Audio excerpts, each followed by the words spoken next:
Coucou les amis et bienvenue dans ce nouvel épisode de la classe du professeur Dodovos, un épisode consacré à quelque chose qu'à la base j'avais pensé vous présenter comme totalement inutile et donc complètement indispensable, et finalement je lui ai trouvé une utilité un peu plus sérieuse, on va dire récemment, à savoir la création en fait de ce que j'appelle moi des cartes Empire and Puzzle personnalisées. À la base, c'est vrai que j'ai quand même fait un certain nombre de cartes comme ça, donc je vais vous montrer pour tout simplement des stringés ou éventuellement parfois pour des joueurs que j'aimais bien. Donc vous voyez, j'ai fait des cartes en fait personnalisées, qui sont des cartes que, en général, les joueurs aiment bien. C'était une petite récompense, notamment quand on fait des concours ou quand on fait des tops sur ceux qui se sont le plus investis ou des choses comme ça. Donc j'utilisais effectivement, je faisais ces cartes-là comme une forme de récompense. Et dernièrement, en fait, je me suis dit que tant qu'à faire, j'allais également l'utiliser, et c'est celle-ci, pour faire tout simplement une publicité pour la team, puisque je me suis aperçue que déjà, moi, je suis pas une grande communicante, on va pas se mentir, hein, je suis assez mauvaise en termes de communication. Je suis très peu sur Line, j'avoue que j'aime pas du tout, le réseautage Line. C'est pas mon délire de faire semblant de m'intéresser aux gens, juste parce qu'en fait j'y vois un intérêt sur du recrutement ou autre. Et puis au-delà de ça, j'ai pas le temps de toute façon, et puis non, au-delà de ça, c'est pas vraiment, c'est pas vraiment mes valeurs, on va dire ça comme ça. Donc vous me verrez peu sur Line, vous me verrez finalement pas sur tout ce qui est Facebook, tous ces trucs-là, parce que, j'en ai pas, j'ai pas de compte Facebook. Enfin moi je suis vraiment plutôt un ours en réalité. Donc voilà, donc je suis une assez mauvaise communicante, et du coup je me suis aperçue que, déjà la team, pas forcément grand monde la connaissait, et qu'au-delà de ça, on avait une vision finalement de la team qui était scindée un peu en deux en fonction de où on la connaissait.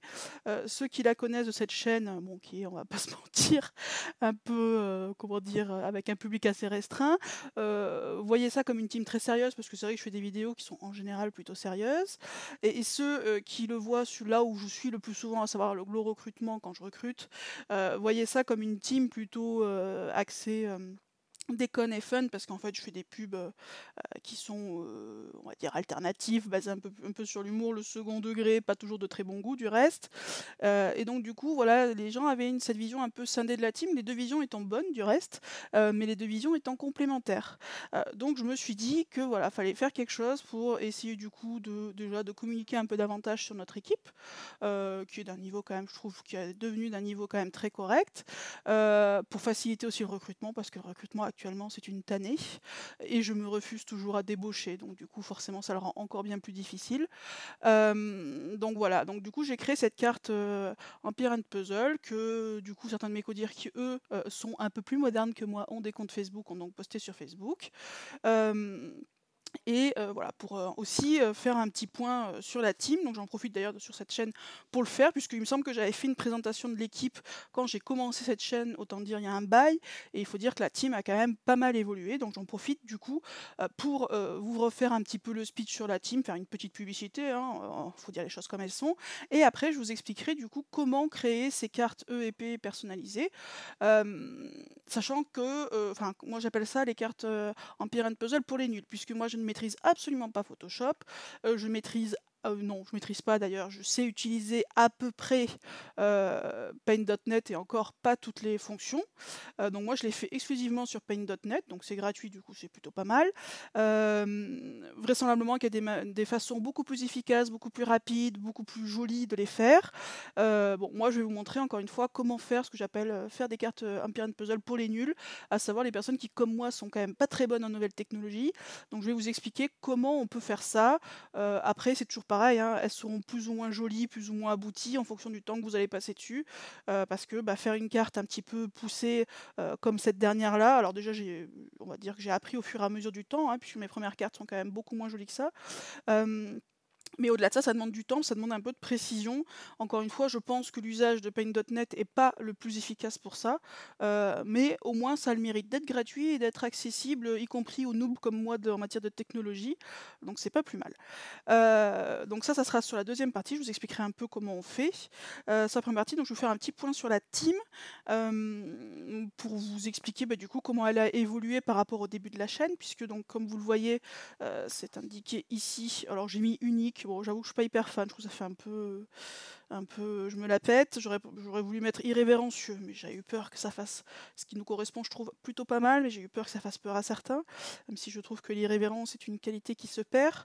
Mais en tout cas, elle a été créée donc le 2 août 2019 par mes soins avec 2 autres personnes. Elle est en fonctionnement du coup depuis bientôt 5 ans maintenant. C'est une ligne qui a quand même beaucoup, beaucoup, beaucoup évolué, puisqu'à la base, on l'a créée comme une team familiale, puisqu'on était 3. Il y en avait un qui avait des comptes aussi pour ses filles. Bon, autant vous dire que maintenant, quand on s'appelle, on avait d'ailleurs rename depuis, hein, puisqu'à la base, on ne s'appelait pas comme ça. Hem, bon, autant vous dire que quand on s'appelle God Save the String, hein, c'est bien ce que j'ai indiqué sur cette partie-là. Autant vous dire que bien évidemment, qu'actuellement, on est une team 100% adulte, hein, on n'accepte pas les enfants. C'est sûr, on est plutôt une team de vieux, on va dire ça comme ça. Je pense que grosso modo, on est à peu près entre 35 et 55 ans, mais à peu près comme globalement la communauté de ce jeu. Il y a des plus jeunes, il y a des plus vieux évidemment, mais je pense que le cœur de cible, c'est à peu près cette moyenne-là. Bon, bah, comme vous le voyez avec le titre God Save the String, avec évidemment un E à God, bon, forcément, on aime tout ce qui est humour, second degré, pas toujours de très bon goût, voilà. Et aussi, l'autodérision, ça, c'est quelque chose qu'on pratique beaucoup, beaucoup, puisque, bah, en fait, on est là aussi sur ce jeu, enfin, je veux dire, on a tous des vies, on a tous des métiers très, très sérieux, et on est tous sur ce jeu pour se détendre et non pas pour compenser quoi que ce soit qui nous manquerait IRL, si vous voulez. On a tout ce qu'il nous faut IRL, donc nous, on est là uniquement pour se détendre. Et du coup, bah, on est quand même beaucoup sur l'autodérision, on se taquine beaucoup mutuellement, donc il faut quand même avoir un minimum de tolérance à ce niveau-là. Ce qui va du reste avec les passifs que j'ai mis ici, à savoir la résistance au melon et l'immunité au drama, puisque quand on ne met pas finalement dans un jeu quelque chose qui ne devrait pas y être, à savoir des questions de gros égos, bah, du coup, ça permet d'avoir une team où quand même, on est plutôt tempérant. Alors après, en fonction des recrutements, parfois, bah, on a des mauvais recrutements qui, du coup, ne restent pas très longtemps en général. Mais du coup, on a une team qui est plutôt agréable, je pense. On est plutôt axé, encore une fois, fun, déconne, on dit beaucoup de bêtises, sur le chat. On a un chat quand même qui est plutôt actif. Et par contre, évidemment, bah, nous, du coup, les dramas, c'est pas notre délire. On n'est pas, encore une fois, autant on a 2 groupes LAN qui sont actifs pour le jeu, pour des bêtises, etc. Autant tous les MP là qui polluent, où chacun va voir l'autre pour lui dire un autre truc sur machin, et machin il est comme ci, truc Mucha il est comme ça. Bon, ça c'est pas notre délire. Voilà, encore une fois, je pense que les 9 dixièmes de l'équipe sont pas excessivement, comment dirais-je, utilisateurs de Line, en tout cas pas pour ces choses-là. Nous on l'utilise pour l'équipe en fait. Donc ça permet en fait d'avoir, ce que j'ai appelé, par référence évidemment à ce qui existe sur le jeu, une immunité au drama. C'est-à-dire qu'on va pas avoir du coup, des gros éclats comme on peut avoir, souvent dans les équipes, ce qui est assez, pas très agréable parce qu'on est là pour se détendre, donc on n'est pas là pour voir ce genre de choses sur le chat. Bon, quand je vois que certains en sont à bloquer, des joueurs de leur propre équipe parce qu'ils supportent plus de les voir, je me demande en fait pourquoi, enfin, faut pas hein, rester dans ces conditions-là si vous n'êtes pas bien dans une équipe, que ce soit du reste la mienne ou pas, hein, mais bougez. Je veux dire, c'est pas le but d'un jeu à ce niveau-là. De même, l'ego, en fait, chez nous, c'est assez mal. Enfin, les gens qui ont des gros égos ne restent pas chez nous parce qu'en fait, moi, j'estime que pour pouvoir progresser, pour pouvoir avancer, il faut aussi accepter la critique. Alors, la critique, c'est un vaste mot, en fait, plutôt accepter de parfois se planter. Moi, je le fais. Hein, je veux dire, quand je me plante, je le dis. Hein, vous verrez régulièrement de moi sur le chat, je suis vraiment débile. J'ai pas là, c'était quoi ce week-end? Ah oui, je m'étais pas aperçu que ma Médéa, que j'utilise beaucoup, notamment pour son attaque irréfléchie changeante, faisait également du blocage de soins, alors que je cherchais depuis 1000 ans un bloqueur de soins pour utiliser sur Nautica, et je m'étais pas aperçu qu'elle le faisait. Bon bah du coup, je suis arrivée sur le chat parce que du coup, tant qu'à faire, autant que les autres soient au courant, si jamais j'utilise Médéa également, en disant que j'étais une grosse débile, qu'en fait j'avais un héros qui bloquait les soins, alors pas aussi bien qu'un père CC, mais j'avais Médéa, que du coup j'étais une débile de ne pas l'avoir vu. Voilà, donc c'est ça aussi en fait, ce que j'appelle la résistance au melon, c'est de savoir en fait que parfois on se trompe. C'est le cas de tout le monde, sans exception, et que c'est pas une honte de se tromper, on a le droit de se tromper, on l'accepte, on s'excuse si on a fait une bêtise, si on a fait notamment du tort à quelqu'un ou quoi que ce soit, et puis c'est comme ça qu'on progresse, et comme cette team est axée sur la progression, bah, si vous partez du principe que vous êtes le champion du monde et que vous n'avez rien à apprendre de rien, parce que de toute façon tout ce que vous faites c'est forcément parfait et vous ne vous trompez jamais, bah en fait vous plairez pas chez nous. Donc comme ça c'est clair. Moi je préfère être très, comment dirais-je, très transparente en fait sur l'équipe, parce que tant qu'à faire, moi recruter c'est pas ma passion, donc je préfère faire de bons recrutements directement plutôt que des gens qui vont chercher des choses qu'ils ne trouveront pas chez nous. Donc voilà, donc si vous estimez que vous êtes le meilleur du monde, que vous avez un deck parfait, voilà, qui a plus rien à faire, que la technique vous la maîtrisez au poil, bon déjà je pense que vous avez assez mal compris le jeu parce que c'est un jeu qui est en constante évolution, qui nécessite de s'adapter, de se réadapter, de se réadapter. Donc ce qui est intéressant, du reste, ce que je trouve intéressant sur ce jeu-là, a fortiori avec, mais ça c'est un peu moins sympa, avec notamment le renouvellement de héros incessant qu'on a, l'augmentation des stats, tout ça, ça oblige en fait à sortir en fait de ses habitudes et à essayer de trouver des moyens pour pallier, compenser tout ça. Voilà, si vous estimez que de toute façon tout ce que vous faites c'est parfait, bah, par définition vous n'êtes pas très adaptable. Et je pense que c'est un frein à la progression à mon sens. En tout cas, ce qui est sûr, c'est que vous ne plairez pas chez nous. Voilà, donc ça autant le savoir. Sinon, on est sur du classique, hein, comme toutes les quasiment maintenant beaucoup d'équipes, en tout cas d'un certain niveau, on est sur du Titan 14. Ce qu'on demande maintenant, quand même, c'est des troupes plus 29. Bon, en réalité, évidemment, les troupes 30, les troupes 5 étoiles, forcément, sont très appréciées. Mais attention à ne pas avoir que des troupes 5 étoiles, puisque sinon, vous allez vous retrouver fort dépourvu lorsque les events vont venir et les tournois. Alors, à la limite, les tournois, bon, moi, j'ai envie de dire, c'est votre problème. Les events, c'est notamment les de la Q, c'est un peu plus le problème de la team. C'est qu'il forcément, il y a besoin aussi de troupes, puisque les troupes 5 étoiles ne sont pas utilisables, notamment en event. Il faut également avoir des troupes à côté, donc ne cédez pas à la facilité de transformer toutes vos équipes, toutes vos grosses troupes, pardon, en troupes 5 étoiles, parce que sinon après vous allez vous retrouver embêté pour les events. N'hésitez pas à monter d'abord, par exemple des vieilles crits, en général on a tous des vieilles crits qu'on a montées à un moment et qu'on a abandonné ensuite, bah, c'est l'occasion de les monter pour pouvoir les convertir. Si jamais vous ne faites pas évidemment de tirage troupes, ce qui simplifie les choses, mais si vous faites comme moi, que vous faites que de la conversion, ça peut être voilà, une façon de faire. Sur les défenses, bah maintenant, de toute façon, avec les LB2, les troupes, les machins, les trucs, en dessous de 6000, quand même, il y a quand même peu d'adversaires qu'on a en face en dessous de 6000.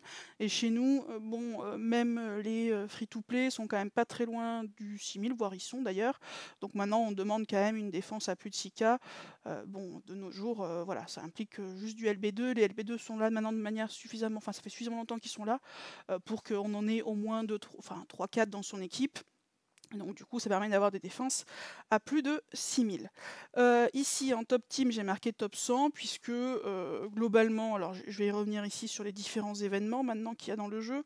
Globalement, lorsqu'on est tous cochés en GDA, alors c'est plutôt rare, parce qu'il y a toujours un qui est en vacances, un qui fait ci, un qui fait ça, un qui a un week-end, voilà. Donc chez nous, les GDA sont obligatoires, mais bon, si vous n'êtes pas disponible, et puis si vous avez pris un week-end entre potes, évidemment qu'on ne va pas vous imposer de les faire. Donc tout ça fait qu'à 30 personnes, en général, on a toujours un qui est déco, un qui va à la pêche, un qui fait machin, donc c'est rare qu'on soit finalement tous cochés. Quand on est tous cochés, on rentre dans le top 100, je pense, sans trop de difficultés. Je sais plus quel est notre score d'alliance, pour être très honnête, on doit être à 410, peut-être un peu plus, parce que maintenant ça évolue tellement vite en fait avec les LB2 et autres que les scores d'alliance explosent. Donc voilà, donc grosso modo, quand on est tous cochés, effectivement on est sur le top 100. Et sur les événements, donc les différents événements, c'est ce qui est indiqué là. On est globalement sur du top 100 aussi. Sur les mythiques, maintenant, ce qu'on fait, à une époque, on faisait soit du top 1K, soit on se bougeait un petit peu pour faire un top 100. Et en général, quand on se bougeait pour faire un top 100, on faisait bien plus qu'un top 100. On est allé jusqu'au 19e. Notre meilleure place a été 19e. Mais ça mange vachement d'items. Donc maintenant, en fait, on a une option un petit peu intermédiaire qui consiste en fait à demander voire 3 grosses frappes minimum par personne. Quand je parle de grosses frappes, je parle full item, évidemment mythique, hein, ouragan, tornade, parchemin et en général bannière titan. Donc faire 2-3 grosses frappes par personne full item. Et après de faire évidemment les autres frappes, mais de les faire tranquillement en déroulant avec de plus petits objets, sauf ceux qui veulent mettre plus d'items, ça c'est eux qui voient, mais ça permet en fait de faire du coup un top 100, parce que finalement de nos jours, ce qui est assez incroyable, c'est que autant les gros tops mythiques, en fait, je trouve qu'ils s'envolent de plus en plus, parce que maintenant ça va demander, enfin les scores deviennent exponentiels avec les gobelins, les machins, enfin bref, en fonction, quand vous avez les héros cibles, ça monte de plus en plus, hein. On a des frappes à 7 millions la dernière fois. Bon, avant, quand on atteignait le million à une époque, on était bon, quoi. Maintenant c'est 7, donc voilà, ça a démultiplié le truc, donc ce qui fait que les très très gros tops demandent déjà, bon, évidemment, de faire tout full item, mais également d'avoir des decks quand même qui sont faits pour ça. Autant je trouve que le top 100 finalement, sur les mythiques, bah, ça baisse.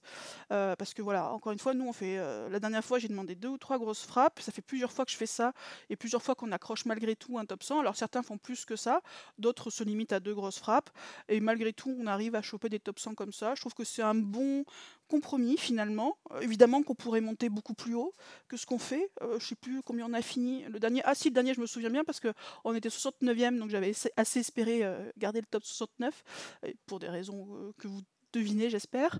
Et finalement on est monté 67e parce que je pense qu'il y a quelqu'un qui n'avait pas fini ses frappes qui les a finis. Donc du coup, j'étais un peu dégoûtée. Donc voilà, donc vous voyez sur le rouge, en faisant, certains ont fait 2 grosses frappes, d'autres en ont fait plus que 3, encore une fois, mais ça permet de limiter les items et notamment l'achat d'items, puisque chez nous, on n'achète pas les offres, il n'y en a qu'une offre qui a été prise ce coup-ci.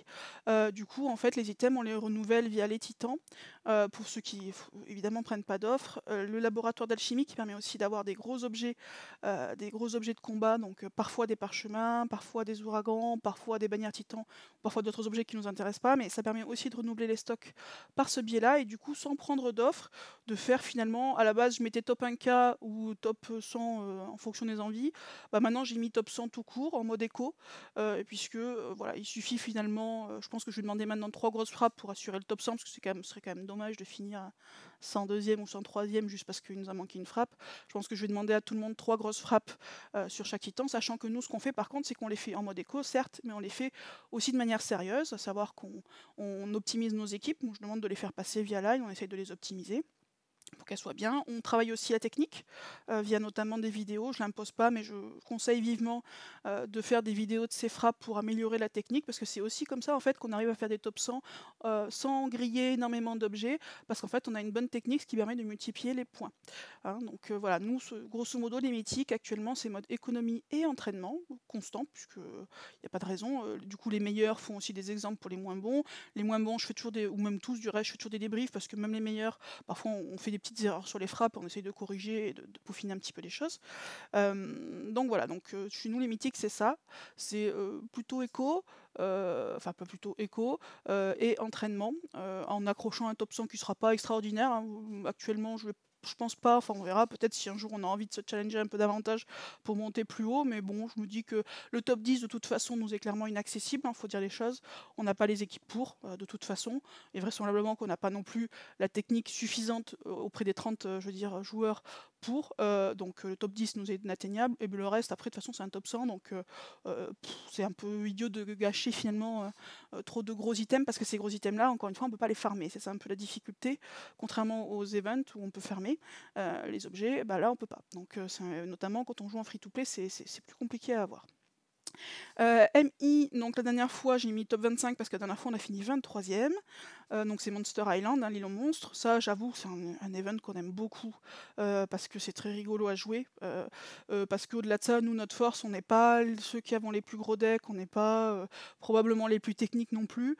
Mais clairement nous notre force c'est le collectif, et donc quand l'équipe se mobilise, et sur les events, tout ce qui est collectif, tout ce qui est encore une fois mythique, tout ça, on a quand même une bonne mobilisation générale, on va dire, puisque je suis assez peu tolérante en fait aux gens qui n'ont pas l'esprit d'équipe sur tous les événements d'Alliance.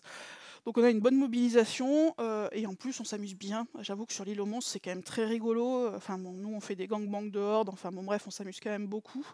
Donc c'est toujours un bon moment sur lequel on rigole bien, et du coup bah et en plus il y a une belle encore une fois une belle comment dirais-je, élan collectif. Donc c'est un événement qu'on aime bien, raison pour laquelle on monte plus haut que ce qu'on devrait, parce qu'on n'a pas évidemment un niveau top 25. Sur les accus, donc la quête d'alliance, chevalier, etc.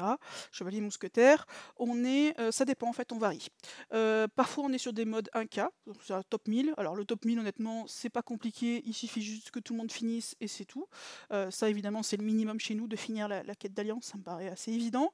Quand on est sur du top 1K en général on est pareil, on est sur du mode entraînement, c'est-à-dire que je demande aux gens d'en profiter pour peaufiner leurs équipes, pour travailler un peu la technique. Le but étant de ne pas griller, parce que sur les events en fait, ce qu'il faut savoir c'est que meilleures seront vos équipes, meilleures seront votre technique, plus vous économiserez d'objets. Et donc en général on dit que c'est très consommateur en objets.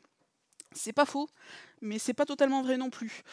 Puisque pour faire un top 100 pardon, sur un event d'alliance, honnêtement, si vous avez des équipes adaptées et si vous avez une bonne technique, ça demande peu d'objets. Plus par contre tout ça est déséquilibré, plus vous aurez besoin d'objets pour compenser, parce qu'on a tendance à plus griller, parce qu'on en aura plus besoin aussi si nos équipes sont pas bonnes. Donc en fait, là, le but c'est aussi d'améliorer notre technique, nos équipes, etc. Pour pouvoir, un peu comme pour les mythiques, finalement, on a atteint ce palier-là sur les mythiques, à savoir pouvoir y aller un peu plus chill tout en faisant des top 100. Sur les events d'alliance, clairement, on n'y est pas. Pour l'instant, on a besoin, encore une fois, d'y aller, enfin, de se mobiliser vraiment pour faire un top 100. Et du reste, quand on le fait la dernière fois, on a fini 46e. Donc quand on se mobilise, encore une fois, on se mobilise vraiment.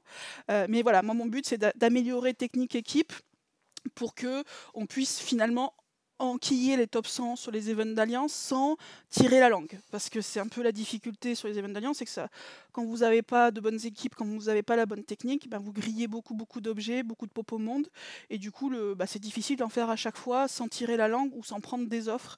Et encore une fois, moi j'ai quelques free-to-play ou des tout petits cheap-to-play chez moi, et donc le but c'est pas de les forcer à payer en fait, donc c'est au contraire d'améliorer, c'est un peu le concept de la team, c'est pour ça que j'ai marqué perfectionnement et challenge, c'est d'améliorer en fait la technique pour pouvoir finalement se challenger de manière régulière et à chaque fois quasiment, sans pour autant être obligé de craquer de l'argent. Voilà, soyons très clairs, sachant qu'en plus sur les événements d'alliance, autant sur les mythiques, bon il y a quand même besoin d'une base de héros un peu particulière, et encore maintenant les héros se multiplient, ce qui permet quand même d'en avoir à différents coûts, on va dire ça comme ça.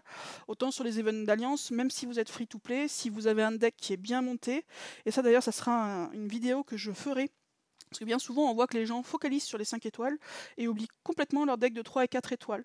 Donc du coup, je ferai une vidéo justement sur les 3 et 4 étoiles à avoir dans son deck monté pour les events et pour les mythiques. Parce que bien souvent, moi, notamment quand je recrute, il y a des gens qui m'envoient leur deck et je m'aperçois qu'en fait, alors ils ont un super deck de 5 étoiles, un truc de fou, et en fait, les 3 et 4, il n'y a rien. Et ça, c'est un peu gênant, notamment quand vous voulez avoir une équipe qui soit finalement complète. Ça demande aussi d'avoir un deck de 3 et 4 étoiles, notamment. En plus, c'est facile à monter. Hein, c'est pas ça qui coûte très cher à monter, que ce soit, je veux dire, en XP, que ce soit en item, en emblème, en éther, etc. Voilà, vous n'avez pas, encore une fois, ça coûte pas très cher à monter, mais c'est ça aussi où on voit un bon joueur complet, c'est à son deck, ça pour le coup. Donc bref, je ferai une vidéo là-dessus, justement, sur les 3 et 4 étoiles à avoir dans son deck pour les events et pour les mythiques.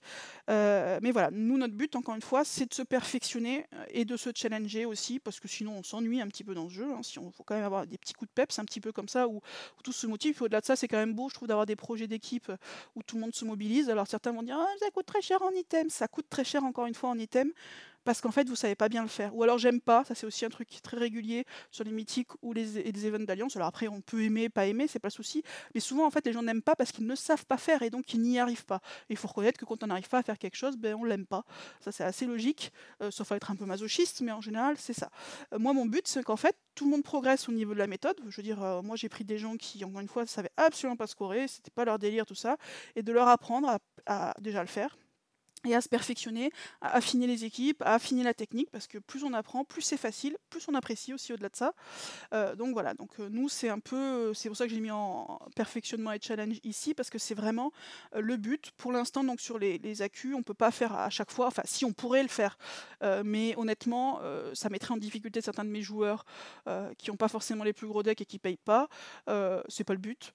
Moi je préfère qu'on le fasse de temps en temps en mode 1K, tout ça encore une fois, on affine notre technique, on s'améliore, et après on fait des jolis top 100, voire plus. Voilà, sachant que quand j'annonce pour le coup un top 100, je le fais.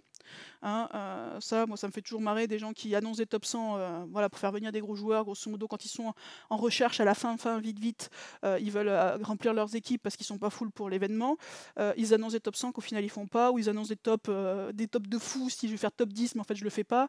Moi, si j'étais les joueurs qui sont venus exprès pour ça et que je vois que le top est pas fait alors qu'on me l'a vendu, je serais pas très contente. Donc moi, clairement, quand j'annonce un top 100, on fait un top 100 pour la simple et bonne raison qu'en fait, au-delà, évidemment que ça demande que tout le monde s'y mette, notamment sur les événements d'alliance, Mais au-delà de ça, moi, je m'en assure au préalable. C'est-à-dire que, encore une fois, moi, je cadre avant. C'est-à-dire que les équipes, sont en cours de préparation actuellement. Encore une fois, je forme sur ça. Je vérifie que tout le monde est d'accord sur le principe de se donner à un instant T, que tout le monde, évidemment, est disponible, que j'en ai pas un qui va me dire: «Ah mais je suis en vacances, je pourrais pas le faire». À l'instant T, ça, c'est pas possible. Enfin voilà, tout ça aussi, c'est un travail, en fait, de direction, de prévoir en amont qu'en fait, le mouvement sera collectif et que tout le monde jouera le jeu. Ça, après, on peut pas reprocher finalement, enfin, si on peut reprocher aux joueurs de pas avoir joué le jeu. Nous, par exemple, sur le dernier événement d'Alliance, il y en a un qui a pas joué le jeu, parce qu'effectivement, du coup, j'en ai un qui est parti au dernier moment et du coup, j'ai dû recruter quelqu'un au dernier moment qui m'avait vendu du rêve et honnêtement, il a pas joué le jeu parce qu'en fait, il était pas en capacité de le faire. Mais, en réalité, c'est sa faute à lui, bien évidemment, puisqu'il m'a menti, mais c'était également et surtout ma faute à moi parce que j'aurais dû faire des vérifications nécessaires que je n'ai pas faites parce que je l'ai cru. Et pour le coup, si jamais on n'avait pas fait un top 100, alors on était large encore une fois, puisqu'on a fait même un top 50, mais si on n'avait pas réussi un top 100 à cause de cette personne-là, alors certes, j'en aurais voulu, mais je m'en serais surtout voulu à moi-même. C'est un travail avant tout de dire, de cadrer tout ça et de faire en sorte que tout le monde joue le jeu. Donc ça, pour le coup, c'est là-dessus, je suis assez peu, autant je suis plutôt tolérante et patiente au quotidien, autant, typiquement, là, le dernier événement d'Alliance, j'avais demandé un top 1K encore une fois, donc juste finir, ce qu'ils ont tous fait, ça, il n'y a pas eu de difficulté. Mais j'avais également demandé de préparer des équipes, de participer un peu au collectif pour aussi affiner sa technique, tout ça. Bon, bah, il y en a un qui l'a pas fait, j'ai dû le sortir. Voilà, parce que j'avais estimé qu'à ce niveau-là, il n'avait pas joué l'équipe et que c'est pas en arrivant dans le mur, à savoir lorsqu'on va faire un top 100, que c'est à ce moment-là qu'on va commencer à se mobiliser. C'est trop tard en fait. Si vous n'avez pas prévu ça en amont, notamment si vous n'avez pas les équipes, si vous n'avez pas compris la technique, c'est trop tard. Donc on prépare ça en amont, comme ça je suis à peu près sûr que lorsqu'on tente, alors après on peut toujours avoir des surprises bien sûr, mais normalement quand j'annonce un top 100, en tout cas pour l'instant, à chaque fois que j'ai annoncé un top 100, on a fait, ou un top quel qu'il soit, on a fait ce top là. Voilà. Donc ça c'est aussi, voilà, au moins vous êtes à peu près sûr que si vous venez chez moi, vous aurez ce que vous êtes venu chercher. Sachant que du coup, Monster Island, on le fait à chaque fois. De toute façon, ça demande peu d'items, quasiment rien. Donc c'est plus de la participation. Donc ça, on se donne à fond à chaque fois parce qu'on aime bien ça. Et donc, le précédent event d'Alliance, celui de janvier, on l'a fait en top 100, donc on a fait un top 50. Le précédent, on l'a fait en top 1K entraînement, donc voilà. Et le prochain sera un top 100 du coup, puisqu'on varie un peu, voilà, on essaie de se challenger régulièrement. Sur l'ambiance, donc on est fun et détendu, comme je vous l'ai dit, hein, on est là aussi pour se détendre, ça n'empêche pas de jouer sérieusement, n'implique pas déjà un de se prendre la tête avec quiconque, et deux, ça implique pas aussi ça n'empêche pas de rigoler en fait, hein, je veux dire, bien évidemment, ça me paraît assez évident. Qu'est-ce que je vous ai mis? J'ai mis team ancienne. Bon bah oui, j'estime que 5 ans c'est quand même ancien, stable. On a rarement des gros mouvements. Alors ça peut arriver parfois, notamment. Enfin parfois ouais. Ces temps-ci c'est un peu plus difficile, mais honnêtement, quand même, on a rarement des gros départs de joueurs, hein, puisque de toute façon, il y a une stabilité au niveau de la direction. Donc, finalement, quand la direction est stable, en général, les équipes sont plutôt stables. On est compétitif. Ça, à la base, encore une fois, on était plutôt casual. Maintenant, on est plutôt compétitif, comme je vous l'ai dit, avec les tops. Et en constante progression, parce qu'effectivement, on s'améliore, je trouve, régulièrement. Parce que, encore une fois, on travaille sur la technique. Voilà. Enfin, après, quand je dis on travaille sur la technique, on dirait que c'est du forçat, mais c'est pas ça, hein, c'est juste comprendre déjà comment ça marche, essayer de l'appliquer, et puis au fur et à mesure du temps, on s'améliore forcément. Chat actif, ambiance bande de potes sans concours d'ego. Donc ça rejoint un peu ce que je vous ai dit. J'ai mis ambiance bande de potes, souvent on met famille. Quand on parle des équipes, on dit c'est plus qu'une équipe, c'est une famille. Moi, c'est quelque chose que je n'aime pas du tout. On n'est pas une famille, parce qu'une famille, ça a un sens. Je veux dire, moi j'ai un frère, j'ai grandi avec lui. Je trouve que ce n'est pas, comment dirais-je, on peut pas dire que c'est équivalent avec des gens qui jouent ensemble in-game, quoi. C'est pas du tout la même chose. Donc non, on n'est pas une famille, on le sera jamais. Parce que dire qu'on est une famille, je trouve que c'est déprécier le mot de famille et lui donner un sens qu'il n'a pas. Donc non, nous par contre on est une bande de potes, grosso modo, c'est si un jour vous faites une soirée jeu chez vous avec des copains, et que du coup vous allez essayer quand même de gagner parce que vous avez envie de gagner, et puis vous allez taquiner l'autre parce que finalement vous avez réussi à le battre au tabou, je sais pas, n'importe quoi, et voilà, vous allez déconner en essayant de bien jouer quand même, voilà, c'est à peu près cette ambiance-là que vous aurez dans l'équipe. Et donc conseil et optimisation technique pour GDA, Mythic et Scoring Event, puisque, bah voilà, encore une fois, la technique, pour moi, c'est très important. C'est bien d'avoir des jolis decks, c'est important, honnêtement, au-delà de ça, de nos jours, c'est quand même très très utile. Mais le plus joli deck du monde, s'il a aucune technique, ben, il n'y arrivera pas. Et je trouve ça dommage d'ailleurs de voir finalement qu'il y a pas mal de gros joueurs avec des gros decks qui arrêtent parce qu'ils considèrent qu'ils n'ont pas de puzzle, parce qu'ils considèrent que je ne sais quoi. En fait, c'est juste des problèmes de gameplay finalement. Il suffirait juste, parce qu'encore une fois, on peut s'améliorer assez facilement et assez rapidement. On travaille un peu ses compos en GDA, son maniement du puzzle. Enfin, il y a plein de choses à faire qui sont pas du reste, qui ne demandent pas de temps, puisque finalement, ça demande juste de filmer ses frappes. Voilà, ça demande juste encore une fois, de mettre parfois un peu son ego de côté pour se dire ah bah ouais, effectivement là j'aurais pu mieux faire. C'est pas grave, je veux dire, faire encore une fois se tromper, ce n'est pas grave. Moi ce que je trouve qui est plus grave, c'est persister dans l'erreur par ego en fait et se dire que non, on fait jamais aucune erreur. Ça c'est un comportement dans le jeu, dans la vie, peu importe, que bon, j'apprécie pas moyennement. Donc du coup, nous on essaye de baser sur ça pour s'améliorer gentiment sans forcément passer, même s'il y a des gros decks chez nous qui payent, hein, sans forcément être obligé de payer des milliers des cents, mais en améliorant voilà, tout ce qui est la technique. Bon, après on a une team FR, hein, évidemment, alors on ne nous demandait pas de parler. Des fois on a eu quelques internationaux qui ont essayé de passer, parce que je pense qu'on a un nom qui est un peu anglophone. Bon, soyons très clairs, je ne suis pas capable de donner des conseils techniques un peu poussés comme je le fais en anglais. Je suis pas vraiment fluente, on va dire ça comme ça, donc c'est vraiment une team FR, hein. Après, peu importe votre nationalité, hein. Quand je dis FR, ça veut pas dire forcément française, hein, ça veut dire francophone. Après, peu importe votre nationalité, vous êtes canadien, québécois, peu importe, français, belge, suisse ou d'une autre nationalité, peu importe. Le tout, c'est que vous parliez français, parce que sinon, moi, je vais être en galère.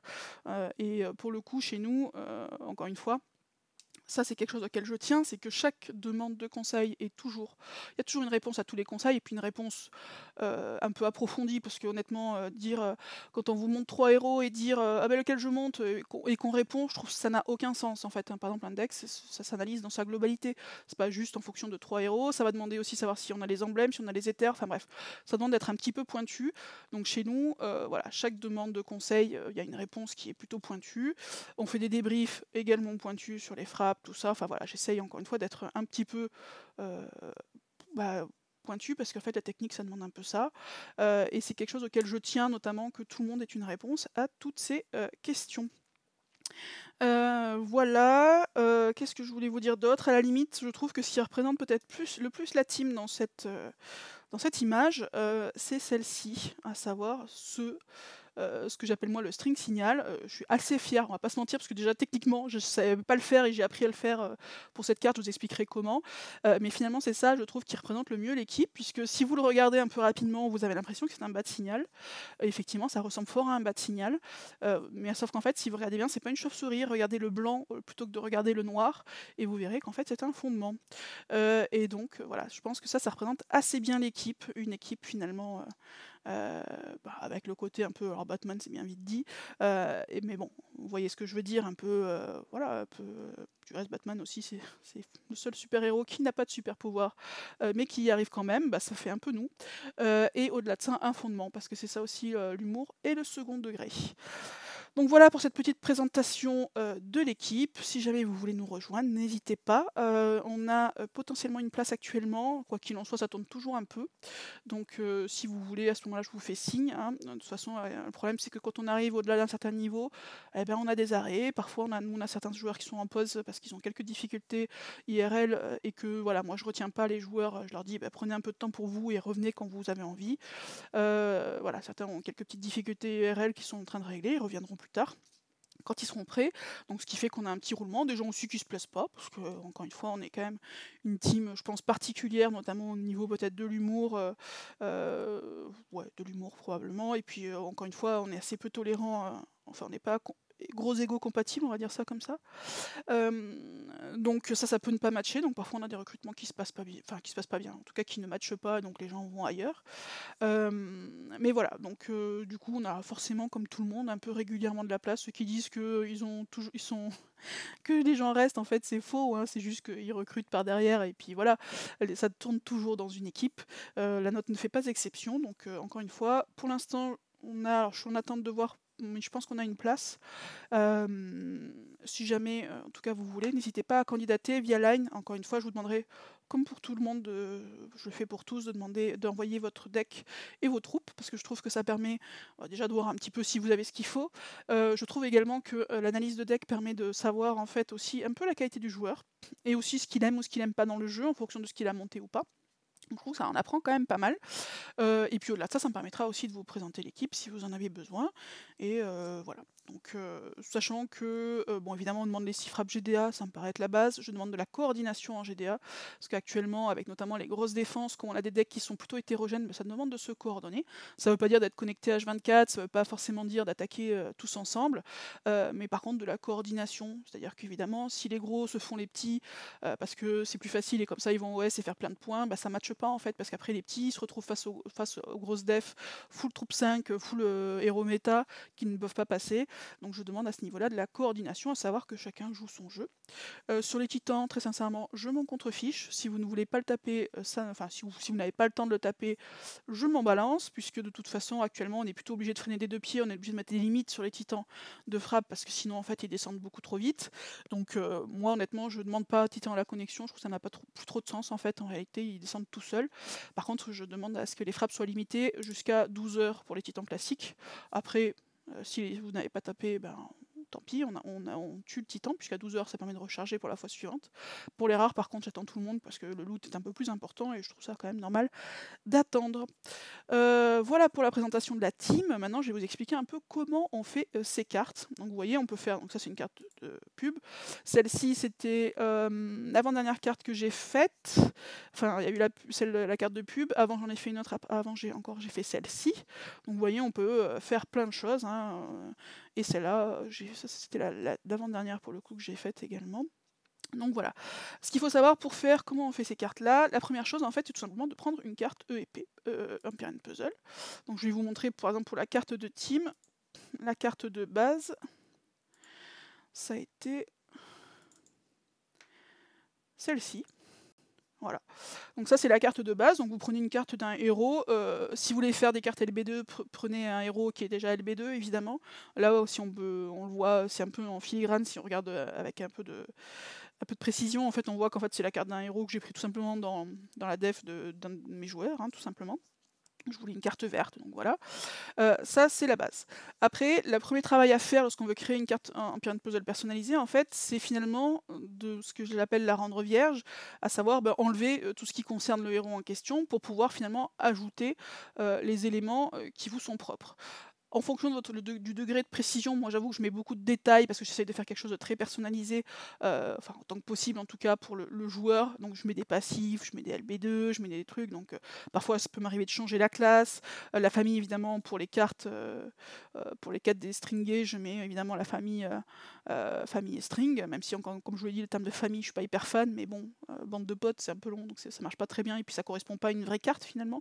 J'essaie de garder les vraies cartes quand je fais des cartes, les vraies cartes. J'essaie de garder les vrais termes des cartes quand je fais des cartes personnalisées. Donc il va falloir enlever ça. Alors après vous avez une façon toute simple, tout simplement d'enlever, c'est la gomme qu'on utilise sur Empyrean Puzzle. Sur Paint.net. Vous avez également la possibilité, donc vous voyez la gomme, vous pouvez régler la taille du pinceau, plus ou moins grand. Vous voyez.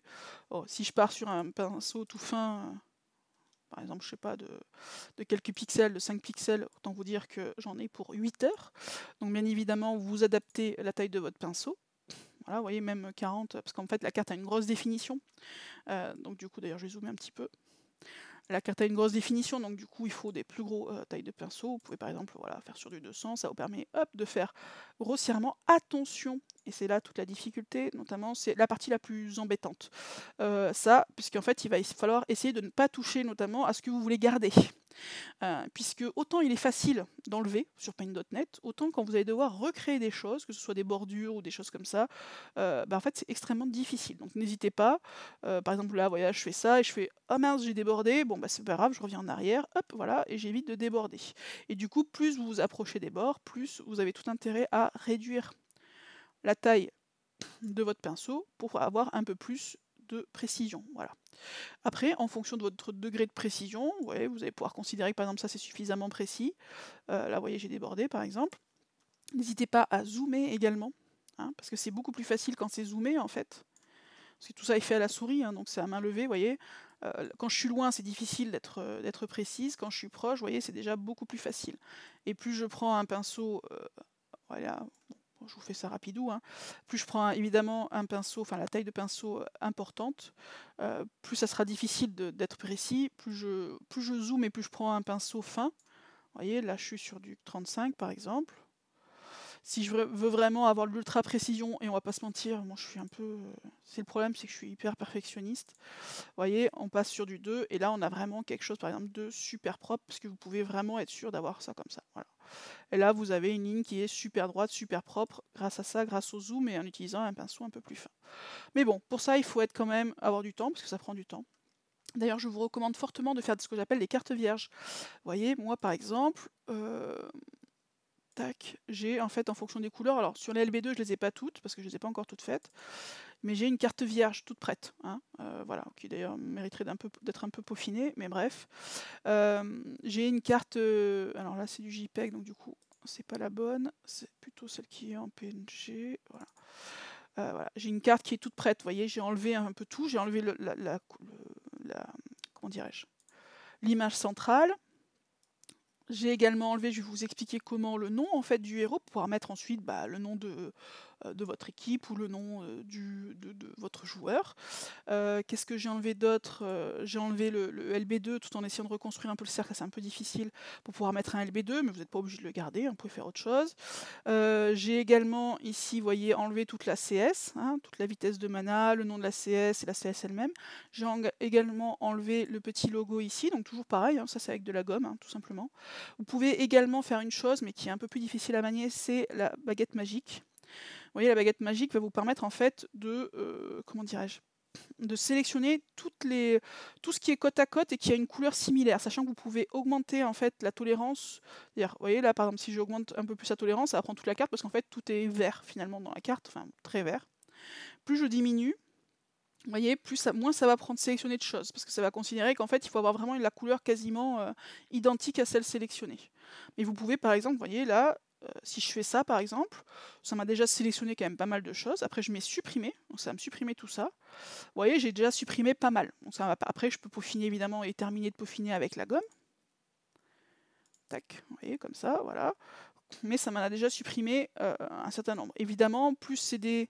Là, le problème, c'est que c'est des images avec différentes couleurs. Plus vous avez une uniformité de couleurs, plus ça sera facile.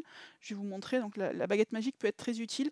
La seule difficulté de la baguette magique, c'est que en général, c'est pas super propre. Il peut y avoir quelques petits artefacts qui traînent. Donc, bon, ça, encore une fois, ça dépend de votre degré de maniaquitude. Si vous n'êtes pas trop maniaque, honnêtement, la baguette magique fera le taf.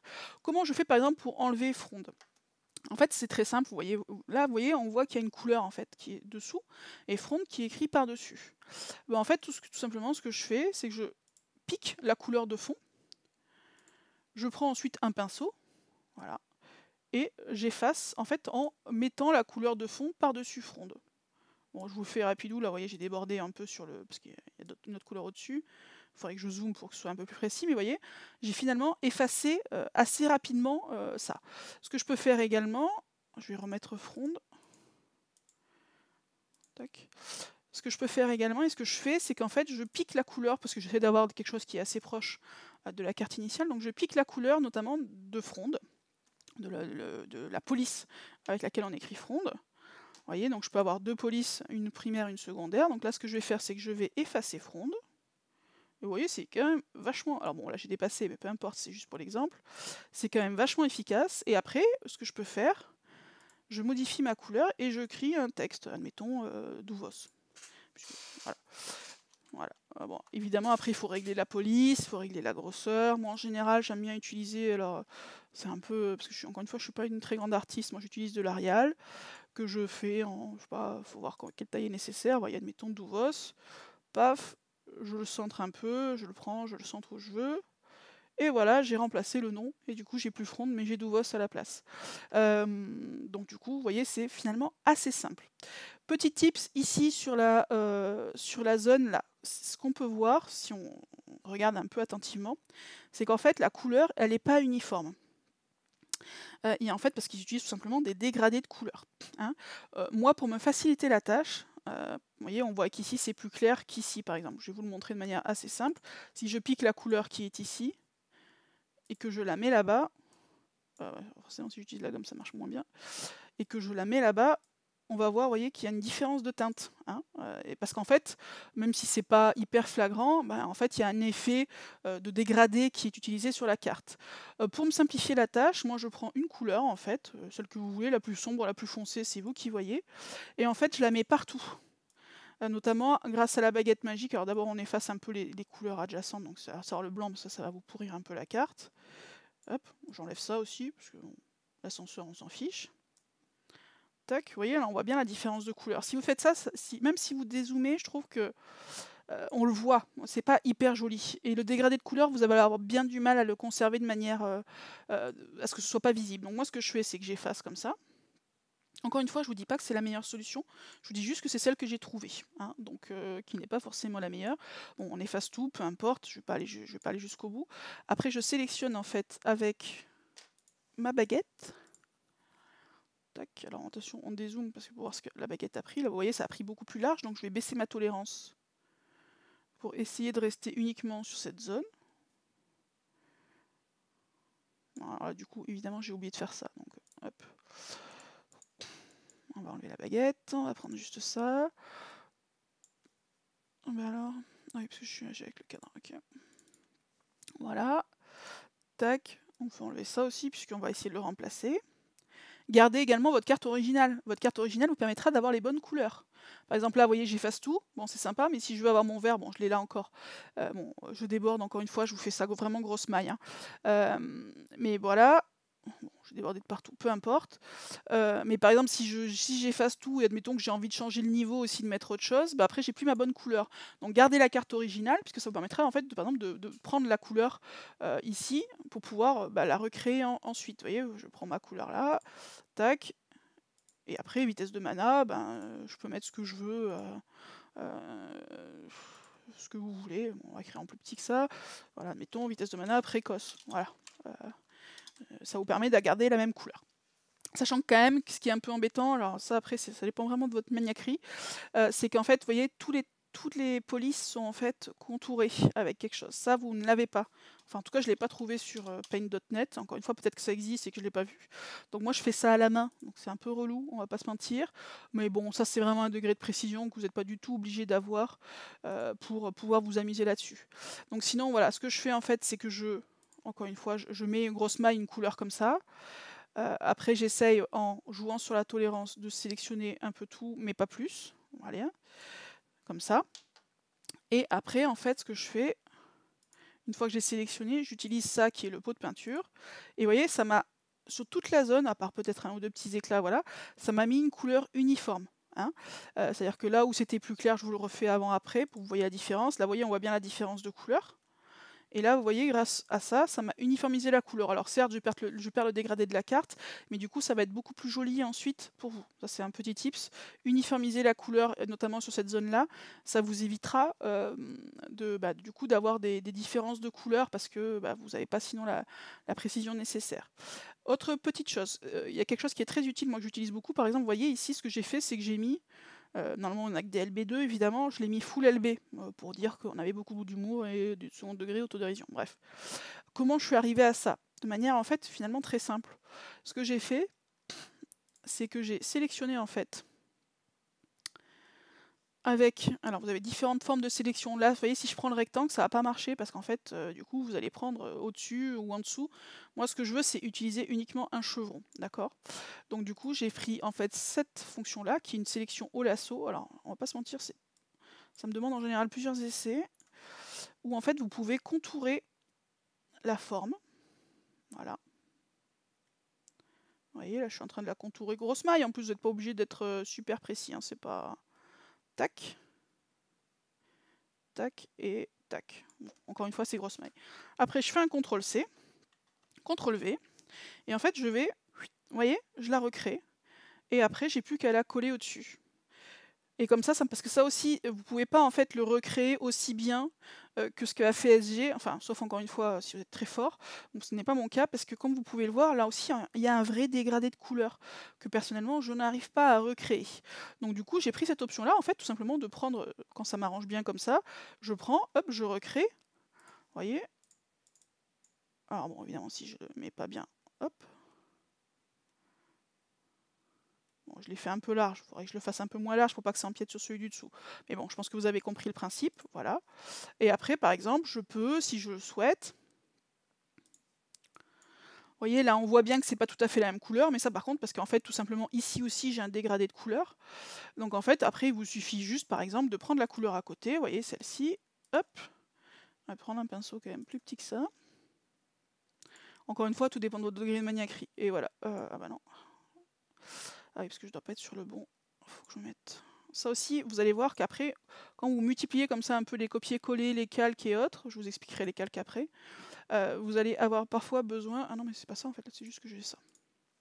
Vous allez parfois avoir besoin de jongler entre les calques et tout ça. Là, vous voyez, hop. Et ici, bon, là encore une fois, je le fais très grosse maille puisqu'il faudrait que je zoome pour faire quelque chose de correct.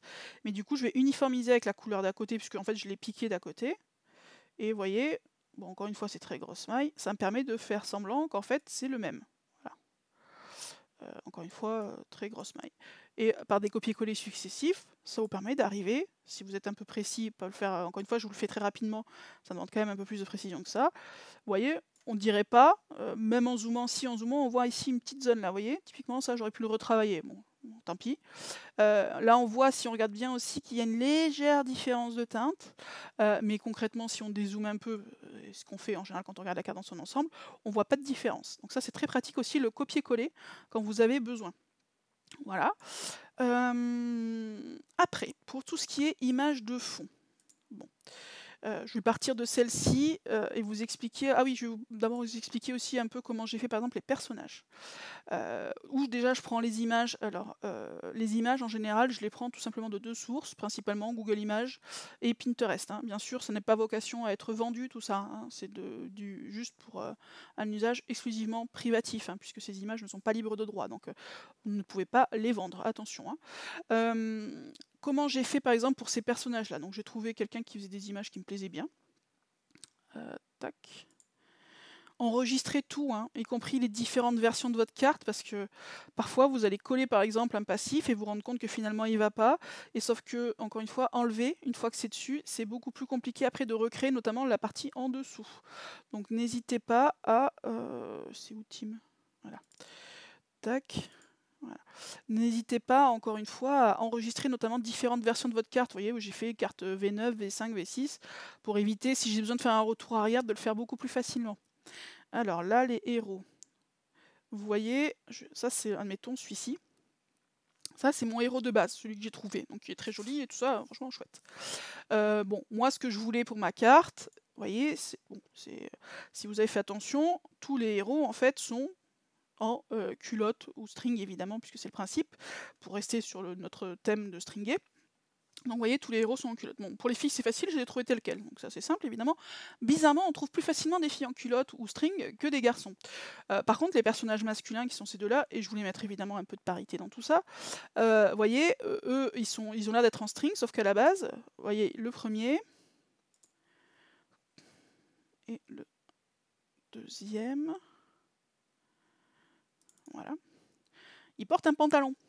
Et en fait, du coup, j'ai essayé de faire en sorte, alors c'est un peu grossier ce que j'ai fait, mais c'est suffisant compte tenu de la résolution de la carte, c'est en fait d'enlever, vous voyez, là on dirait qu'ils sont finalement en string, lui aussi, on voit bien qu'on a l'impression qu'il est jambes nues finalement. Comment j'ai fait ça? Assez simplement finalement, j'ai pris en fait sa couleur de peau. Vous voyez, hop, donc toujours pareil, en aspirant les couleurs, ça c'est vraiment le truc de base que j'utilise tout le temps. Alors là après vous avez différentes couleurs parce qu'évidemment le dessin il est quand même très joli et évidemment il y a des jeux d'ombre et de lumière. Peu importe, vous prenez la couleur que vous souhaitez, donc celle-ci.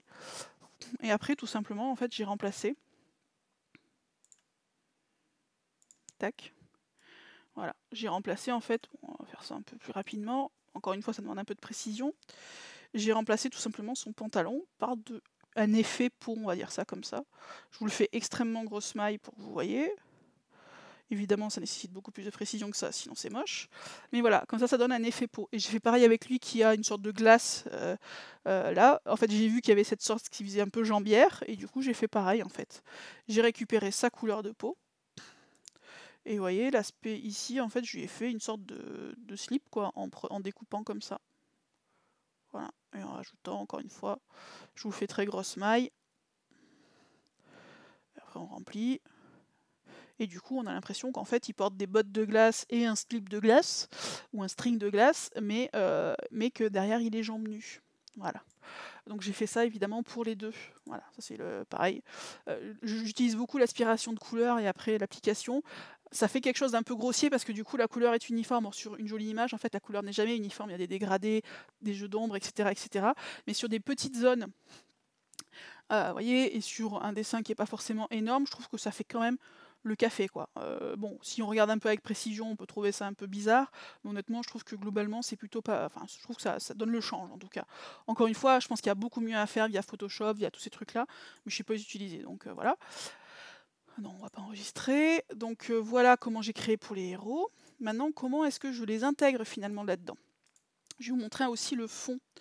Attendez, le fond que j'ai mis. Tac. Alors, le fond, alors celui-là est déjà retravaillé, mais en fait, bon, bref. Là, voilà, ça c'est mon fond. Bon, à la base, je pensais mettre en haut à droite une lune avec un string accroché dessus. Donc ça c'est déjà une image qui a été modifiée par mes soins, puisqu'à la base, il y avait juste cette lune-là, et l'une qui était du reste, pas à cet endroit-là, était un peu plus centrée, mais moi je voulais l'avoir en haut à droite, puisque je pensais centrer mes personnages et mettre la lune ici en haut à droite. Bon, finalement, je ne l'ai pas gardé, j'ai utilisé en fait cette partie-là que j'ai mise en fait en CS, avec pareil, le but étant de faire quelque chose comme viser la lune et accrocher un string avec un petit point, encore une fois à titre d'humour un petit peu douteux. Voilà. Donc du coup, j'ai créé ça, ça me convenait pas, parce qu'en fait, j'ai eu une meilleure idée après. Par exemple là, comment faire pour enlever la lune? Si je pourrais aspirer la couleur par exemple, comme ça, et l'enlever.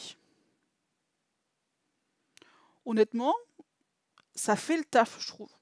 On voit une zone un peu plus sombre, mais honnêtement, ça fait le taf. C'est la première possibilité que vous avez, qui est finalement la plus simple. L'autre possibilité que vous avez, c'est celle que je vous ai montrée également tout à l'heure. C'est en fait, si vous voulez, notamment qu'il y ait toujours un ciel un peu plus étoilé, puisque là, moi j'ai aspiré du noir, donc forcément, je peux avoir que du noir à cet endroit-là, vous voyez, voilà. Du coup, ça fait un ciel un chouï moins étoilé à cet endroit-là. Si vous voulez, vous avez d'autres possibilités, qui est tout simplement de piquer un endroit. Alors, un endroit pas trop reconnaissable, parce que si vous le multipliez, forcément, ça va se voir, mais là, on est sur un ciel étoilé un peu aléatoire, on va dire. Vous voyez, je peux le coller là, et ça me refait un ciel étoilé. Je peux enlever si je veux cette étoile là ou pas, peu importe, et ça me refait un ciel étoilé. Et du coup, je peux camoufler complètement une lune qui m'allait pas et que je ne voulais pas. Donc ça, vous voyez, c'est tout simple. Tac, on va enlever ça du coup. On n'enregistre toujours pas. Voilà. Maintenant, comment intégrer un peu tout ça? Vous avez vu le texte, c'est tout simple, hein. Il y a le texte, choisissez une police qui vous plaît, etc. Mettez ce que vous voulez dedans, peu importe. Si, pour les cercles aussi. Ici, vous voyez, quand vous voulez les modifier, donc moi je les ai modifiés. Là, j'ai mis Team FR. Bon, c'était plus simple, j'ai collé par-dessus. Ici, par exemple, j'ai changé le texte. Et ici, j'ai mis un. Vous voyez, j'ai changé aussi le texte. Le plus simple à faire, je trouve, pour ça, c'est tout simplement de faire ceci. À savoir, là, vous voyez, encore une fois, on a un dégradé de couleur. Vous n'arriverez jamais à le recréer, ce dégradé de couleur. C'est pas possible. Enfin, en tout cas, moi, je sais pas le faire. Et ça, bon, bref, je sais pas. Ici, il y a un truc dégradé, mais je ne sais pas l'utiliser, pour être tout à fait honnête. Moi, ce que j'ai fait, j'ai aspiré la couleur, tout simplement. Voilà, la couleur de fond. Et ensuite, ce que j'ai fait, c'est que vu que j'ai un cercle, tout simplement, j'ai fait une forme. Vous voyez, bon, là, on est sur rectangle, donc on va se prendre forme pleine. Vous pouvez changer la taille du pinceau, hein, bien sûr, puisque le pinceau, c'est en fait le tour extérieur. Donc vous avez différentes possibilités, vous voyez, vous pouvez faire juste le contour de la forme, vous voyez, donc ça va me faire... Oh merde, je suis sur rectangle. J'ai oublié de me mettre sur rond. Donc vous avez différentes formes, vous pouvez faire des cœurs, vous pouvez faire des croix, vous pouvez faire ce que vous voulez. Donc là, en l'occurrence, c'est ça. Donc vous voyez, là, c'est la forme, juste la forme. Vous avez la possibilité de dessiner une forme pleine. Et vous avez la possibilité de dessiner une forme remplie avec contour, donc qui utilise du coup mes deux couleurs. Vous voyez, là, je fais ça, là, je fais ça. Voilà. Moi, en l'occurrence, ce que je veux, c'est une forme pleine. Je veux pas de contour, puisque tout est de la même couleur. Donc, vous voyez, vous prenez votre forme, vous vous embêtez pas, vous la scotchez là-dessus. Et après, vous vous arrangez pour qu'en termes de taille, ça colle. Là, vous voyez, c'est un chouï grand, donc je peux la réduire un tout petit peu. Et voilà, vous avez camouflé votre truc de manière finalement très simple. Parce que vous aviez, encore une fois, une couleur homogène. Après, dessus, vous n'avez plus qu'à... Vous voyez, hop, là c'est bien. Du coup, après, hop, je veux réécrire. C'est écrit en blanc. Hop, je me mets une grosse... je sais plus à combien c'est, on va dire, mettons à 84. Et je sais plus ce qu'il y avait écrit 90. Vous voyez, c'est un peu moins... Évidemment, on voit qu'il y a de la modif. Hein. Mais ça rentre. Petite particularité aussi, alors c'est peut-être dû au Arial Black, mais je trouve qu'il y a un gros espacement entre les chiffres. Donc quand je tape 90, vous voyez, du coup ça les espace. Vous avez la possibilité tout simplement en fait de faire chiffre par chiffre. Vous voyez, je tape le 9, après je tape le 0, hop, et après je colle les deux, et du coup je mets l'espacement que je veux, si je trouve par exemple que l'espacement était trop important. Donc ça aussi, ça permet notamment de réduire les interlignes et de réduire les espaces si vous trouvez qu'ils sont trop importants, ceux donnés par la police en question. Petit tips aussi. Ok, ensuite, qu'est-ce que je voulais vous montrer? Le fond. Donc comment faire le fond? Alors là par contre je vais partir de cette... En fait on va utiliser ce qu'on appelle les calques. Les calques en fait c'est vous préparez votre fond. Donc vous voyez typiquement, moi mon fond ici il est très simple. Hein. J'ai pris un fond, faut que j'arrive à le retrouver. Voilà. Donc c'est ce fond là en fait, j'ai juste enlevé la lune, j'ai recréé un ciel étoilé en enlevant la lune. D'ailleurs si vous voyez, on voit bien qu'ici j'ai fait le copier-coller de ça, que vous allez retrouver ici. Bref. Après, le jeu, ça va être en fait d'utiliser un calque. Donc je fais calque, importer à partir d'un fichier. Je récupère mon image que j'ai donc préparée. Hop, je l'adapte. Donc là, vous voyez, elle est un peu petite. Alors, si j'y arrive, qu'est-ce qui se passe? Bon, je vais le refaire. Importer calque, décidément, importer à partir d'un fichier. Tac, voilà. Vous voyez, elle est un peu petite l'image par rapport au fond. Vous voyez, là, ce que je veux couvrir, c'est tout ça. Donc, pas de souci. Alors évidemment, vous allez voir, parfois, vous allez trouver des images qui vous plaisent, mais qui n'ont pas forcément la résolution suffisante. Bon, ben, dans ces cas-là, malheureusement, il va falloir changer d'image. Si la résolution n'est pas bonne, ça risque de donner un truc un peu dégueu. Donc voilà, vous voyez, là, par exemple, j'ai mon paysage. Bon, le problème, c'est que c'est collé par-dessus, donc ça m'arrange pas bien, parce que c'est pas vraiment l'effet que je veux donner. Mais comme votre fond est transparent, puisque vous avez utilisé la gomme, c'est ça la différence entre la gomme et une couleur. Comme j'ai utilisé la gomme, en fait, mon fond est transparent. Et du coup, en fait, en déplaçant mon calque vers le bas, vous voyez, en fait, il passe à l'arrière. Et à l'arrière, il est sous le cadre, mais par-dessus, finalement, la gomme, puisque la gomme est transparente. Et du coup, ça me permet d'intégrer, finalement, ça. Et après, je peux rajouter, par exemple, mes persos. Vous voyez, donc toujours pareil avec les calques, importer à partir d'un fichier. Bon, je ne vais pas tous vous les faire. Ils sont où? Les petits persos. Vous voyez, parce que j'ai quand même fait beaucoup de... Mine de rien, elle est un peu détaillée, cette carte. Ah bah ils sont là mes persos, je suis bête. Hop. Vous voyez, là j'ai mon perso, ici. Bon bah admettons, je fais une carte pour quelqu'un de tout seul, je vais pas mettre 50 persos, donc j'en mets qu'un. Je la centre, si j'ai envie de la faire un peu plus grande, je peux la faire plus grande. La résolution de l'image me le permet. Donc c'est très bien. Hop, voilà. Et j'ai ma guerrière au centre, qui est sur la Voie lactée. Enfin sur la Voie lactée, sur le fond étoilé plutôt. Et voilà, vous voyez, c'est finalement tout simple et en même temps ça fait un super effet. Ce qui est sympa par exemple aussi je trouve, c'est par exemple de faire ça. De lui faire déborder un peu le cadre volontairement. Ça donne un peu un aspect, alors bon là du coup il faudrait mettre des choses ici parce que sinon ça fait voilà. Mais de lui faire déborder un peu le cadre, on a l'impression qu'elle sort de la carte. Ce que je trouve que c'est un effet qui peut être sympa également. Donc voilà, tout simplement. Maintenant ce que je vais vous montrer, parce que ça pour le coup je suis assez fière de moi, je ne savais pas le faire et je l'ai appris à le faire pour cette carte là. Même si j'ai un peu galéré le temps de trouver comment faire, c'est comment faire par exemple ce string signal. Je vais vous le montrer du coup du début. Donc j'ai trouvé celui-ci. Donc voilà, j'ai trouvé ça, je me suis dit super. Bon, première chose à faire, comme je vous l'ai dit, c'est que moi ce qui m'intéresse c'est juste la forme centrale, je veux pas de fond. Donc du coup j'utilise ma baguette magique, je supprime le fond. Le jaune ne m'intéresse pas puisque je veux faire l'effet comme si c'était un rayon de lumière qui est projeté sur le ciel. Donc évidemment c'est pas jaune en général, c'est plutôt blanc. Donc du coup ce que je veux faire, c'est remplacer mon fond jaune par le blanc. Bon ben là vous voyez c'est très simple. Je utilise mon pot de peinture pour que tout le jaune soit transformé en blanc. La difficulté, comme vous pouvez le voir, c'est que c'est pas forcément toujours nickel, vous voyez. Après, parfois, ça peut demander de repasser. Sinon, ce que vous pouvez peut-être éventuellement faire, c'est utiliser la baguette en, vous voyez, en augmentant un petit peu la taille, la tolérance, qui permet d'avoir quelque chose d'un peu plus large. Voilà, et après, on fait la même chose, pot de peinture. Voilà. Vous voyez, c'est déjà... hop, c'est déjà beaucoup plus propre. Parce qu'en fait, j'ai augmenté la tolérance, donc du coup, ça a pris un peu plus large, on va dire. Puisque évidemment, même si vous voyez du jaune, là où ça va vers le noir, en fait, ça se transforme en jaune-noir. Il y a en fait des légers dégradés que vous ne voyez pas comme ça. Si vous le voyez, en fait, si vous zoomez, je vais vous le faire d'ailleurs. Si j'y arrive à retrouver mon jaune, voilà. Donc si je zoome, vous voyez, en fait, là, vous avez le jaune, là, vous avez le noir, et au milieu, en fait, vous avez des carrés qui sont finalement un petit mix entre les deux. Donc du coup, on joue sur cette tolérance, puisque ça va, si je diminue la tolérance, oh mince, je suis plus dessus, c'est pour ça. En fait, je vais prendre plus sur le jaune et moins sur le noir. Donc en fait, on joue sur la tolérance pour pouvoir enlever un maximum, quitte à gratouiller un peu justement sur ces pixels qui sont à mi-chemin un peu entre les deux couleurs. Ça permet d'avoir quelque chose d'un peu plus net. Vous voyez, là, je pense que je vais avoir un peu trop de jaune. Je vais le refaire pour le coup depuis le départ. Voilà, on va reprendre. Tac. Là, on voit bien que c'est très large parce qu'en fait, j'ai une tolérance qui est faible, donc ça va vraiment prendre que le jaune quasiment pur. Et plus j'augmente ma tolérance, plus je vais taper en fait dans ces pixels un peu à mi-chemin entre les deux.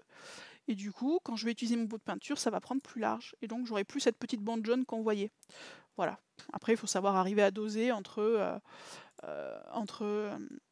du coup, le jaune et ça, et après ça, vous pouvez le refaire ou pas, c'est vous qui voyez. Bref, je vous fais ça grosse maille encore une fois, après ça demande un peu plus de précision. Donc je suis partie de ça, j'ai fait grosso modo ça. Après, ce que j'ai fait, c'est que j'ai augmenté la taille de ma zone de dessin. Tac, en hauteur, on va mettre 1500. Tac, vous voyez, donc bon. Là, du coup, évidemment, j'enlève ce fond. Je sais pas pourquoi ils mettent une couleur. Ça, j'avoue, je ne sais pas pourquoi.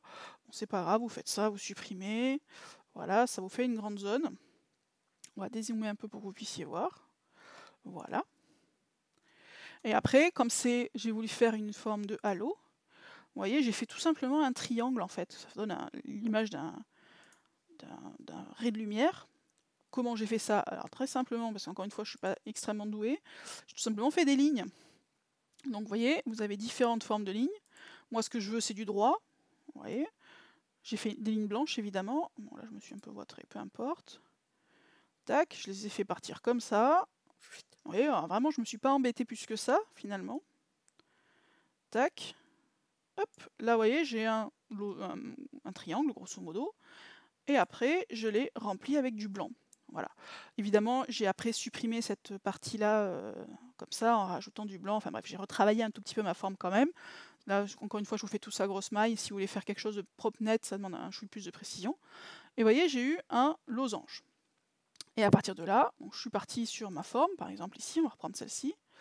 J'ai mis importer à partir d'un fichier. J'ai ici, donc c'est la même chose que je vous ai fait, mais un peu plus propre. Voilà, donc après vous pouvez évidemment l'incliner. Vous pouvez éventuellement augmenter légèrement la taille si vous le souhaitez. Tac. Moi je l'ai fait arriver au niveau d'ici pour pouvoir mettre un pied dessus en fait pour que on voit pas trop cette partie-là qui est un peu moins jolie. Voilà. Sauf que là pour l'instant on n'a pas vraiment l'effet d'un halo de lumière puisqu'en fait on a juste du blanc, tout bête. Vous voyez là, hop, on a un effet de transparence. Bon, je savais pas comment faire la transparence et du coup ce qui donne plus l'image d'un flot lumineux. J'ai trouvé comment faire la transparence, c'est en fait ce truc-là, dégradé. Je me demandez pas pourquoi, mais c'est comme ça. Après j'ai fait une transparence en forme de losange. Et après vous avez soit le mode couleur, donc je pense qu'il y a des possibilités de faire des dégradés, honnêtement pour l'instant je ne sais pas comment faire, il faudrait que je me penche sur la question. Soit mode de transparence que j'ai fait, et après c'est tout simple, en fait vous cliquez, ça va faire disparaître, voilà. Et après en fait vous prenez, vous maintenez appuyé, et vous allez vers le bas, et vous voyez, ça fait réapparaître en transparence petit à petit votre forme. Et voilà. Et là, du coup, vous voyez, on voit la forme en elle-même, mais elle est plus collée, en fait, puisqu'elle est en transparence, ce qui veut dire qu'on voit le fond en dessous. Donc, du coup, ça donne, moi, pour l'effet que je souhaitais, à savoir l'effet d'un ray de lumière, ça donne ça. Et voilà. Donc, du coup, vous avez votre fond. Donc voilà. Grosso modo, j'ai à peu près utilisé ces techniques-là pour faire ouais, quasiment que ça finalement comme technique. Vous voyez, des choses très simples, à savoir des copier-coller de formes que je prends sur l'image directement elle-même, ça ou ça, et que je recolle après ailleurs. L'absorption de couleurs. J'utilise la baguette magique pour, encore une fois, changer parfois une couleur par une autre ou pour enlever. La gomme, évidemment. Qu'est-ce que j'ai fait? Ah oui, par exemple, ça, bon, ça je l'avais déjà fait avant, donc j'ai réutilisé. Vous voyez, ce que j'ai fait, c'est que j'ai mis 30 étoiles pour symboliser les 30 personnes qui composent l'équipe, et non pas 5. Donc du coup, en fait, j'ai fait un copier-coller d'une étoile, voilà, que j'ai détouré. Après, j'ai refait un fond noir dessous, et j'ai mis 30 étoiles collées. Alors après, je les ai faites séparément pour que ce soit bien aligné et joli. Mais grosso modo, c'est ça. En fait, j'utilise toujours les mêmes techniques, finalement. C'est pas très très compliqué, et puis après, je rajoute des formes, voilà. Si vous voulez faire ce que j'ai fait, à savoir, par exemple, donner cette impression alors ça, j'ai pas trouvé comment. Peut-être qu'il y a plus facile. Si vous savez comment le faire, dites-le moi en commentaire parce que c'est la tannée. Vous voyez, j'ai fait ces formes pour faire l'écriture. En fait, ce que je fais, c'est tout bête. Je vais écrire quelque chose, peu importe quoi. Mais ça prend du temps, donc c'est un peu relou à faire. Donc je vais écrire, je sais pas, vitesse de mana, on va rester sur mon précoce. Je vais pas l'écrire en 84, ça me paraît un peu grand. Admettons en 14. Voilà, donc ce que je fais, c'est que j'écris mon texte. Bon, je le cale évidemment pour qu'il soit à la bonne hauteur, machin, gna gna, patacouffin. Après, je zoome à mort. Tac. Je me remets sur mon texte. J'aspire la couleur. Ici, vous voyez, on voit bien qu'il y a une couleur qui permet de contourer le truc. Je l'aspire. Voilà. On voit que c'est pas tout à fait du noir, en fait. C'est plutôt un vert un peu sombre. Et après, je prends ça. Et c'est là où ça demande un certain acharnement et un degré de maniaquerie que j'ai. Et j'en suis pas fière. Mais bon, ça permet de faire ça et avoir un peu de patience.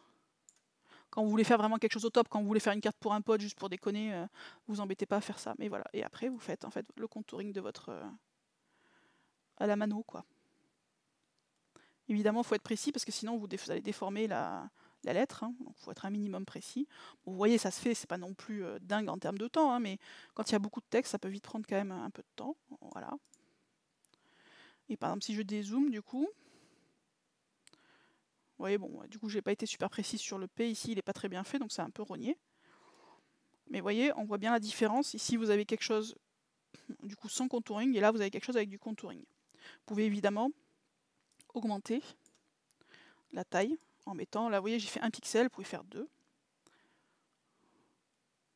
Encore une fois, je vous fais ça très rapidement. Hein.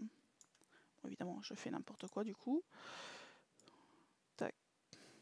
Ce qu'il faut savoir, c'est que quand vous maintenez le clic enfoncé, c'est considéré comme un seul mouvement, même si vous faites toute la pièce. Donc n'hésitez pas justement à relever le clic. Parce que du coup, quand vous allez vouloir revenir en arrière, vous n'allez pas revenir de tout le truc. Voilà. Ça aussi, c'est un petit tip, à force d'utiliser qu'on commence à connaître. Donc vous pouvez par exemple augmenter évidemment la taille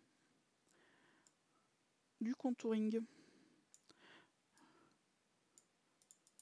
Je sais pas du tout si ça s'appelle du contouring, hein, c'est juste une référence à Kim Kardashian qui me fait rire, mais voilà. Et vous voyez, bon là encore une fois c'est pas super bien fait, mais ça vous permet, du coup là on a un contouring qui est un peu plus visible, on est plus proche un peu de ça, quoi. Avec le P qui est mal fait. Admettons vous avez fait ça et vous trouvez que votre P est pas très bien fait, c'est pas très grave. Hein. À ce moment-là, ce que vous faites, hop, vous reprenez celui-ci. Bon évidemment je l'ai fait un peu trop. Moi par exemple je trouve qu'il est trop rogné, donc du coup il a perdu un peu de sa rondeur. Hop, je fais ça. Du coup j'augmente le contouring à la place un peu plus vers l'extérieur.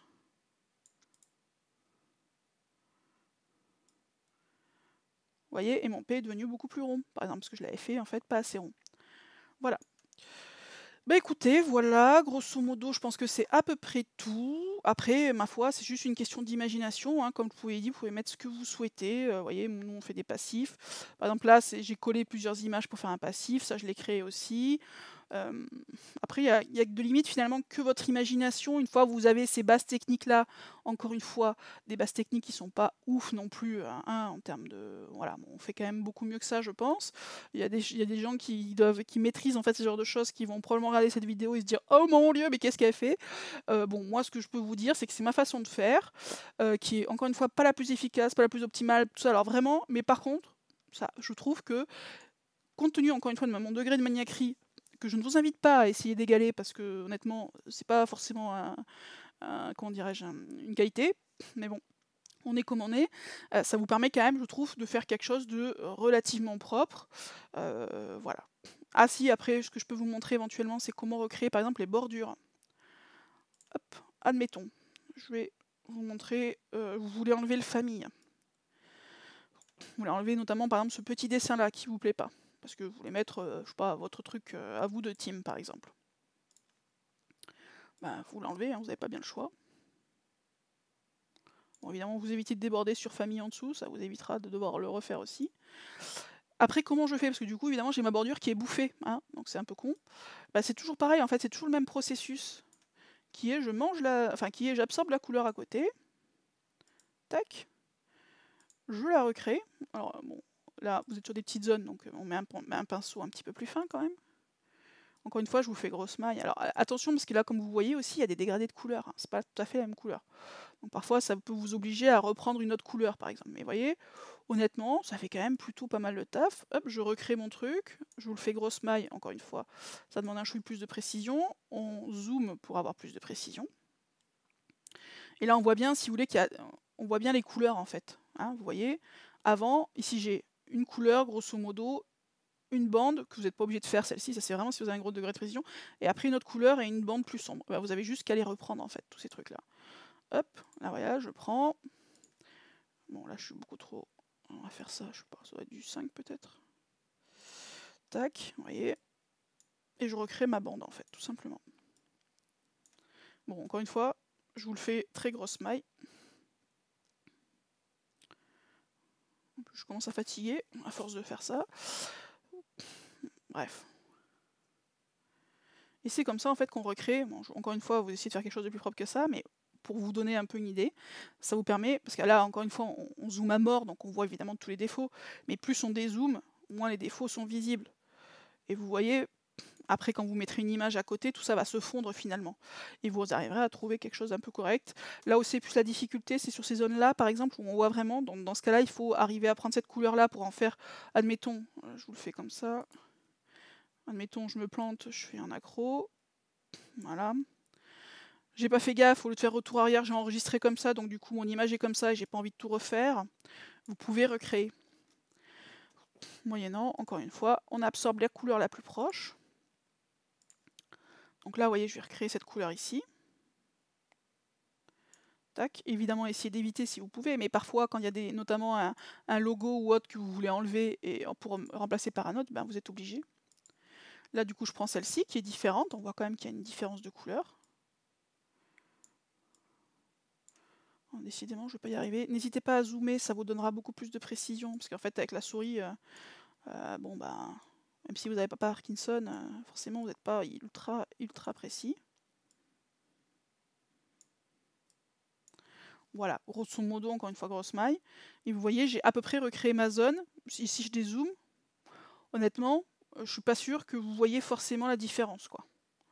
Là, on la voit un petit peu, hein, parce qu'encore une fois, c'est fait de manière un peu grossière, mais plus vous dézoomez, moins vous allez voir la différence. Et c'est comme ça, du coup, qu'on peut aussi recréer certaines zones, notamment lorsque vous voulez supprimer certaines choses, comme par exemple ça, éventuellement, le passif, puisque vous allez vouloir mettre peut-être votre propre passif, éventuellement votre propre logo de classe, voilà, après vous faites bien ce que vous voulez, mais voilà. Et donc, par toutes ces petites méthodes finalement qui sont toutes simples, hein, bah, ça vous permet de refaire à peu près ce que vous souhaitez. Bah, écoutez, voilà, j'espère que ça vous aura été utile. Donc ça a été un peu le moment publicité, mais je voulais pas vous laisser qu'avec ça parce que je trouve ça un peu naze de faire juste un truc de pub. Ça vous intéresse pas forcément, mais je me suis dit que j'allais rajouter du coup la création de cartes Empire and Puzzle si vous aviez envie de vous amuser pour créer votre propre carte, ou éventuellement pour créer celle de copains, ou éventuellement, pourquoi pas, celle de votre team. Mais voilà, donc j'espère que ça vous aura été utile, et sur ce, je vous souhaite une bonne journée. Ciao les amis!